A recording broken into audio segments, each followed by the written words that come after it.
So, you've got an idea for a novel, and you're drawn in by all of its shining possibilities. Then the questions begin. Who is my hero? What's the agenda of the villain? And why are they in conflict? What shapes will comprise the architecture of the city they live in? For that matter, what planet do they live on? And if you're writing a science fiction story, you just might have an entire universe to build from the ground up. And suddenly, the theory of relativity seems simple by comparison. God may have created the world in 7 days, but writers can't be expected to. Our stories are always evolving, and they keep evolving through a draft or two. In honor of my new desk that my marvelously crafty girlfriend made, we're going to get back to some craft basics and talk about world building.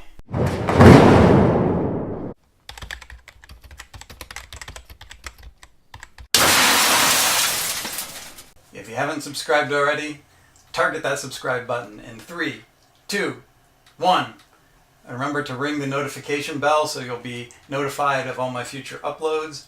And if you have any other means for world building that you want to share in the comment section below, if you have other videos or a blog, link them in the section below, because I believe we as creators need to form a net to help one another out, and we need to start doing it.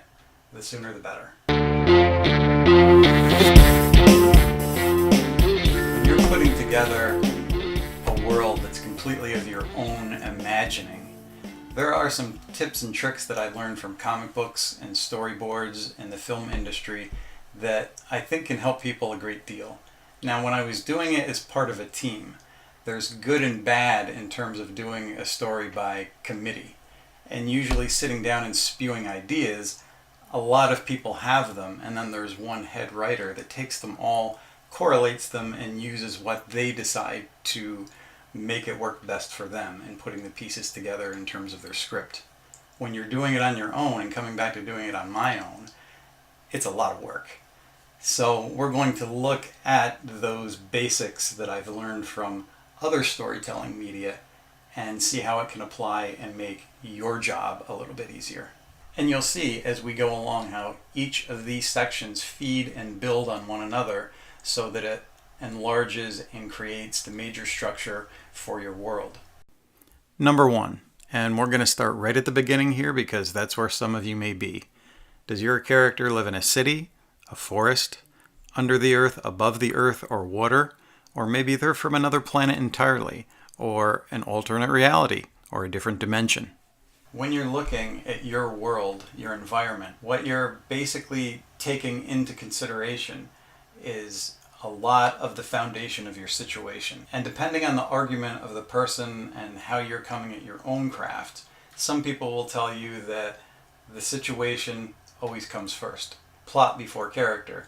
The other side of that argument is character comes before plot, and from that character's wants and needs, your plot develops. But as a writer, I'm here to tell you that it's all a bunch of bullshit. How are you supposed to determine how your story comes about when an idea comes in your head? Maybe it's a brilliant idea for that future world. Maybe you have a brilliant character with a scheme. Either way, by the time you're done, your character and situation have to be married so tightly that they can't be separated.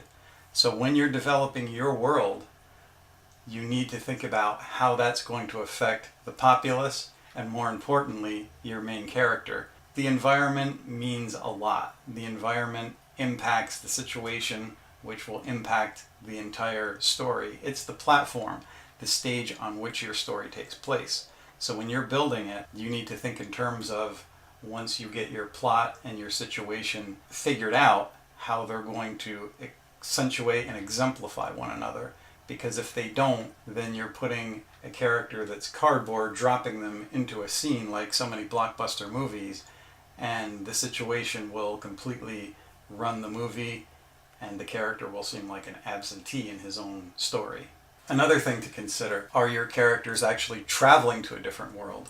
One of the things that really kind of bugs me about a lot of the Star Trek episodes, so many worlds have the same type of atmosphere as the Earth. They scan it, everything's just fine. Meantime, They disrupt ecosystems. They've destroyed entire civilizations by interfering, yet they're supposed to be the good guys and explorers. If your characters are coming to a different world, think about how the Europeans came over to America and infected Native Americans with diseases.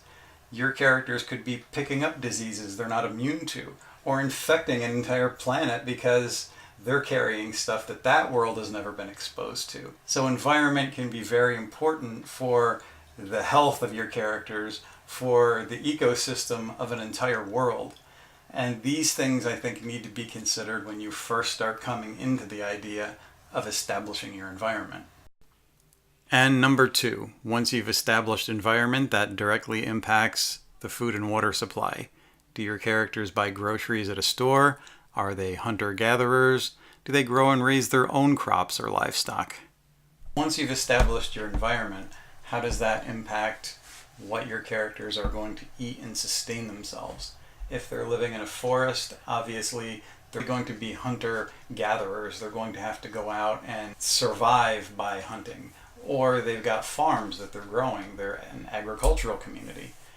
Also, again, if your characters are visiting a strange world, how does eating something that they're uncertain about affect their digestive system? It's a matter of thinking how what's on the planet, where it's coming from, how it's grown, what's the delivery system? Do they have ready meals that they've brought with them, like the military? Or maybe they're stranded and they have to forage, and that's going to develop all kinds of problems. Once you've decided whether your characters are going to be indigenous to your world or if they come to colonize your world, food is going to be very important in terms of their environment and how they survive. So once you've established that, it's a matter of, are they farming to feed the village? Are they making food in big industrial plants like we are now? Or is it a future Earth where we've used up all of our resources and we have to find another means to survive? Whichever you decide, that's going to directly impact your environment and your quality of life or character. Number 3, food directly affects vocation. How are their needs met? Do they have jobs which support an economy? Is there order? Lack of food and jobs can create chaos. If there's a food shortage on your world, then that's definitely going to be a world that's rife with chaos, because food is going to be very important to them. If it's a world where food is plentiful, then you need to figure out what they're doing for a living. Are they impacting their environment? Are they working to support an economy like we have? What do they do with their day job? Do they have the day job, or is their day job protecting the village? You have to discover what it is that's going to be their vocation and how that vocation within the system in their environment impacts your hero and your villain as well. Within the context of vocation, is there a hierarchy? Do you have people who are leaders? Do you have a working class? Is there a class system? Or is the class completely equal, where everybody is expected to do the same thing and those who don't are punished? There's a million different ways to go with vocation and how that sets up your world. And again, this is going to directly impact everything that we've talked about previously. It's kind of a trickle-down effect.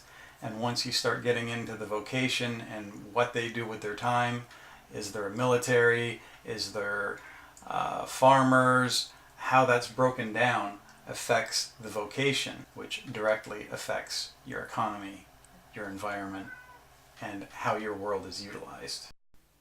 4. Coin of the realm. What do the people on your world use for money? Do they barter, exchange, or trade services for basic needs? How do they attain their personal resources? Money usually means there's a hierarchy. The more you have, the more control and power you have. Trading services might mean there's kind of a co-op, like a colonization. It may start out as a good thing where people are co-opting to exist together, and then people get greedy and try to take control. It all starts somewhere. It's why there's no utopia. When you get a group of people together, even the best and the brightest like-minded people are going to start dividing and subdividing.